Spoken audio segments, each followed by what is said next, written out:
When I turned 22 years old, I went out with 4 of my good friends to celebrate my birthday after work. We went to a bar and drank ourselves into oblivion. Even though we were wild then, we still had a designated driver who was one of our friends because it was his turn. We didn't have Uber then. Without our knowledge, our designated driver, who was one of our friends, took the bottle outside where we couldn't see him and consumed its content. Then it was time for us to head home deep at night. My vision was blurred. I didn't even remember getting in the car. All I remember was the screeching of tires, the crunch of metal, and the clinking of glass in the air. Pain shot through my body as a violent jolt snapped me out of my drunken slumber and into a state of disarray. I struggled to open my eyes, feeling disoriented and confused. The bright stereo lights of the hospital room assaulted my senses and my blurred vision took a while to adjust. As I tried to piece together the events leading up to this moment, a sharp pain emanated from my groin, making me wince in agony.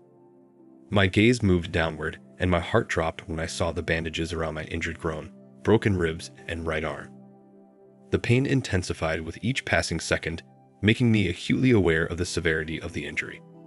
A wave of nausea came over me as I pondered the consequences of my actions. The doctor entered the room, his face reflecting a mixture of concern and professional detachment. He told me that all but one of my friends had passed away, and the one that remained alive was on life support. He said I would make a full recovery. However, the trauma I had suffered could have caused severe damage to my testicular tissue, resulting in a condition known as non-obstructive azoospermia. He said it could affect or disrupt the delicate process of spermatogenesis by interfering with sperm production. As I lay in my hospital bed, the burden of survivor's guilt fell on me. How was I spared when my friends died? It was like a cruel twist of fate, an undeserved respite that made me haunted by their absence. Each face flashed before my eyes, forever imprinted in my memory their laughter, their dreams, and their potential I extinguished in an instant. The loss was immeasurable, and the grief consumed me like a suffocating blanket. I mourned the untimely deaths of my friends, struggling with the injustice of their cut-short lives. Survival felt like a double-edged sword, as if I had to carry the weight of their memories and honor their legacy. I wasn't religious, but in the days that followed, I found comfort in the fact that a higher power had prepared a mission for me in life, and I needed an answer to know what to do. As I lay in my hospital bed, struggling with overwhelming grief and survivor's guilt, a quiet knock on the door interrupted my thoughts. A preacher stood in the doorway. He introduced himself and explained that he had heard about the accident and wanted to offer comfort and support. His presence seemed like a lifeline in that moment of despair. It seemed like the answer I was looking for from a higher power. We talked for hours, sharing stories and plumbing the depths of faith. He spoke of redemption, forgiveness, and the unconditional love of Jesus. Something inside me responded deeply to his words, and I saw his visit as a sign of hope and divine intervention. As the preacher continued to visit, our conversations began to transform my broken spirit. I began to see the possibility of finding comfort and purpose through faith. The teachings of Christ offered me a path of healing and redemption. I began to realize that even in the face of tragedy, a greater plan could be at work. Inspired by this newfound faith, I made a life-changing decision to repent and surrender my life to Christ. I sought forgiveness for my past actions and decided to live a life guided by love, compassion, and service to others. The weight of guilt gradually subsided, replaced by a sense of calm and purpose. In the years that followed, my commitment to my faith deepened. I enrolled in Bible school, immersing myself in the teachings and principles of Christianity. This journey changed me as I studied the scriptures, learned from wise theologians, and honed my skills as a spiritual leader. Upon graduation, I accepted my calling and became a pastor. I felt a deep sense of fulfillment and joy as I stood before congregations, delivered sermons, and shared the transforming power of faith. Guided by my own experience of pain and loss, I sought to offer comfort and support to those who had experienced their own trials and tribulations. As the years passed in my role as a pastor, I met a wonderful woman who changed my life forever. She was a beautiful and charismatic person with a magnetic charm that drew people to her. Although her manner of dress was unconventional, characterized by tight dresses and seductive outfits, I did not judge her because her genuine love and compassion for others shone through. She was kind to people and participated in several paid charity events. She traveled often and earned more than me from the charity events she traveled to. I told her about my accident and how it brought me closer to God, but I never told her that I might not be able to have children. The reason I didn't tell her was because I believed God would heal me, and I had faith in God. As we spent more time together, an undeniable bond developed between us. We shared our dreams, our hopes, and our deep love for God. In each other, we found understanding and support, a partnership that felt like a divine gift. Over time, our friendship grew into deep love, and we made the decision to live together and get married. 2 years into our marriage, a miracle happened that confirmed our faith and deepened our connection. Against all odds, we discovered that we were expecting our first child. Doctors had previously informed me that I might not have children, and yet here we were, experiencing the joy and awe of new life. It seemed like a testament to God's grace and the marvelous ways He works in our lives. The arrival of our son filled our hearts with a great sense of gratitude and wonder. We marveled at this precious gift, knowing that he was a testimony of miracles that could happen even when circumstances seemed impossible. Our parenting journey was a testament to the unfathomable blessings God had bestowed upon us. We embraced our role as parents with a deep sense of responsibility, vowing to raise our child in an environment filled with love, faith, and understanding. As our marriage continued to grow, my wife's passion for church work and involvement in various charitable organizations led her to frequently travel alone. While I understood the importance of her dedication and sacrifice, I couldn't help but feel a prick of anxiety whenever she went on these trips, leaving me to care for our son. However, I recognized the importance of her mission and supported her wholeheartedly, believing that her work was having a positive impact on the world. Our marriage, like any marriage, had its ups and downs. We faced challenges and disagreements, but remained committed to keeping our family together and nurturing our love for each other. It has been a constant journey of learning, growing, and finding ways to deal with the complexities of life together. 2 years after our first son was born, we received news that filled our hearts with great joy and disbelief. We were expecting another child. The doctor's diagnosis of my infertility made this news impossible, and yet here we were, experiencing the miracle of a second pregnancy. It was like a double blessing, a confirmation that God's hand was working miracles in our lives. As we awaited the birth of our second child, I couldn't help but feel a deep sense of gratitude and wonder. My ingrained distrust of doctors and medical professionals grew stronger. I doubted the accuracy of their diagnosis and felt that I had been deceived.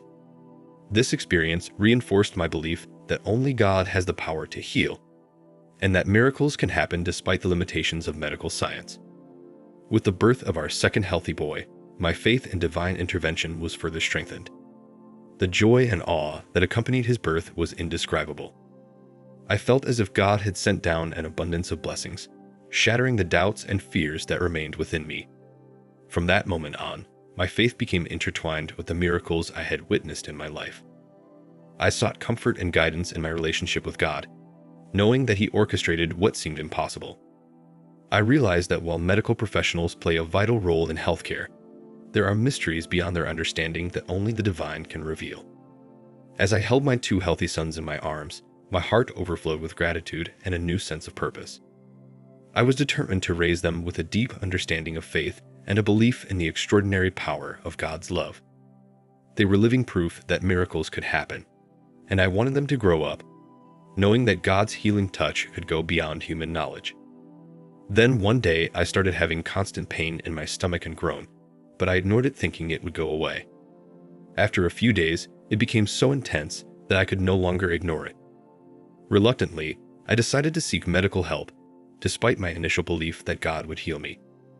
By choosing a different doctor than the one who treated me after the accident, I was hoping for a fresh set of eyes. During the examination, the doctor found that the injury from the accident had worsened and additional surgery was required.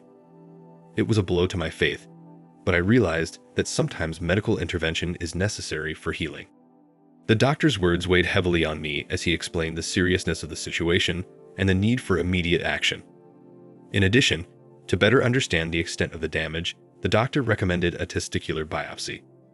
The results revealed the shattering truth. No viable sperm were found.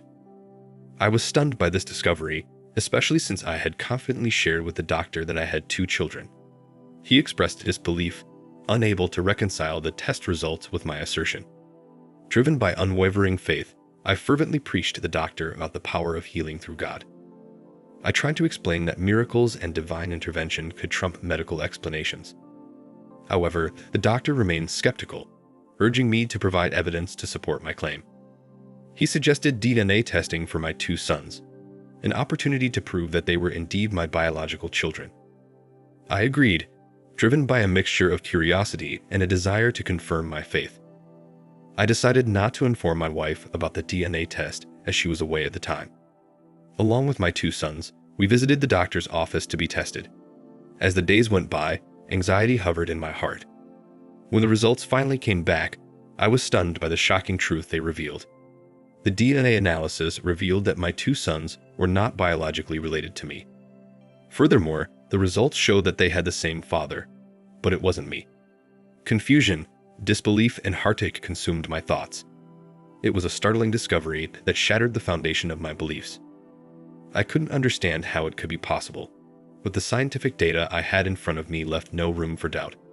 The test results demanded that I face a painful reality. In an attempt to find clarity and confirmation, I sought a second opinion to confirm the DNA results. However, the results remained unchanged, further reinforcing the truth that I was not the biological father of my 2 sons. It was a profound betrayal of the trust and love I had invested in my family. Overwhelmed with emotion, I struggled with the weight of this revelation. Questions raced through my mind, questioning the nature of the bonds I had formed and the future of my family. The pain of the situation was indescribable, and I knew that moving forward would require tremendous strength and resilience.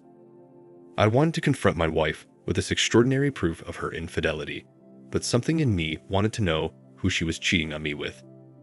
I had my suspicions as to who it was, but I wasn't even close.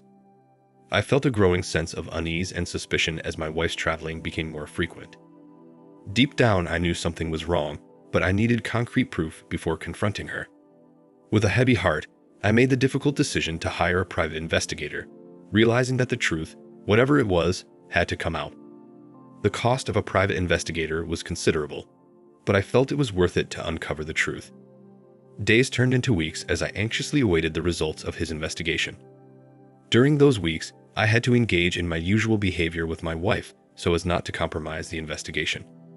When the day finally came, the investigator presented me with a series of photographs, irrefutable evidence of my wife's double life. Each photo was like a stab to the heart. There she was, preaching against infidelity in church, and behind my back she was spending most of her time with her ex-boyfriend as she traveled. The weight of her betrayal was crushing, and I struggled to understand how someone I loved and trusted could behave so falsely. Armed with irrefutable evidence, I confronted my wife, my voice shaking with a mixture of anger, sadness, and disbelief. She couldn't deny it. Guilt was written all over her face. She begged for forgiveness, promising that it was a mistake and that she still loved me and our children. But the depth of her betrayal had shattered the foundation of trust we once had, and in that moment, forgiveness seemed impossible. Pain and anger overwhelmed me, overpowering the remnants of love. The decision to file for divorce was an obvious necessary step to protect myself and the children from further hurt and deceit. It was a painful choice, but I couldn't continue to live a lie while pretending everything was okay. The days that followed were filled with paperwork, lawyers, and emotional turmoil. The road to divorce was difficult and emotionally draining, but I knew it was the right choice for our future well-being. I gathered church elders and other pastors to tell them what my wife had done. Out of shame, she practically stopped going to church and was later excommunicated. Most people couldn't believe what she did, but later they realized it was because of her mannerisms, her seductiveness, and her constant need for attention, which everyone, including me, saw but chose to ignore until now. As much as I loved my children, I still felt they had a biological father, and at their age, they would not remember me if I was out of their lives. My ex-wife tried to convince me to stay, saying I was the only father they knew. I'd replied that I was just a nanny and provider filler. The real father was in the pictures of the private investigator. How can I take care of her child while she is ducking another man? Thank you for watching. Like, comment, and subscribe if you enjoyed the video. Until next time, I'll see you again. Take care.